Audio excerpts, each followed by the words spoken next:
ઝઘડિયા તાલુકા સહિત ભાલોદ, રાજ, પારડી, ઉમરલા પંથકમાં ઉત્તરાયણની તડામાર તૈયારીઓ। વાત કરીએ તો ઝઘડિયા તાલુકા સહિત ભાલોદ, રાજ, પારડી અને ઉમરલા આસપાસના પંથકમાં ઉત્તરાયણના પર્વને હવે ગણતરીના દિવસો બાકી રહેતા મકર સંક્રાંતિની તડામાર તૈયારીઓ શરૂ થઈ ગઈ છે।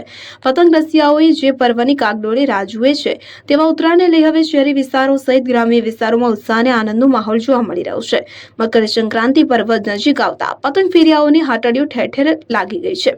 ભાલુદ અને રાજપારડી સહિત ઝઘડિયા તથા ઉમરલા બજારોમાં પતંગ દોરી સહિત ઉત્તરાયણમાં ઉપયોગી વિવિધ સામગ્રીના સ્ટોલો સજાવાયા છે। નાના બાળકો, યુવાઓ તેમજ વૃદ્ધો સૌ માટે ઉત્તરાયણ પ્રિય તહેવાર હોવાથી શહેરી વિસ્તાર સાથે ગ્રામ્ય વિસ્તારોમાં પણ ઉજવણીની તૈયારીઓ શરૂ થઈ ગઈ છે। ગત વર્ષની સરખામણીમાં આ વર્ષે પતંગ તથા દોરાના ભાવમાં થોડો વધારો જોવા મળ્યો છે, છતાં પતંગ રસિકોના ઉત્સાહમાં કોઈ ઘટાડો જોવા મળ્યો નથી। બજારમાં નવી ડિઝાઇન અને રંગબેરંગી પતંગોની નવી વેરાયટીઓ ઉપલબ્ધ થઈ છે।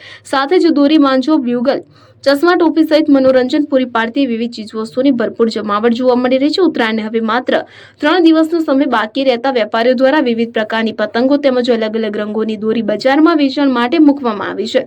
બીજી તરફ દોરી સૂતના રાઓએ પણ દોરી સૂતવાની શરૂઆત કરી દીધી છે। ભાલોદ ગામે પતંગ દોરીની ખરીદી ધીમે ધીમે વધતા વેપારીઓમાં ખુશીનો માહોલ જોવા મળી રહ્યો છે। અબ્દુલ રઉફ ખત્રી, ઉમરલા।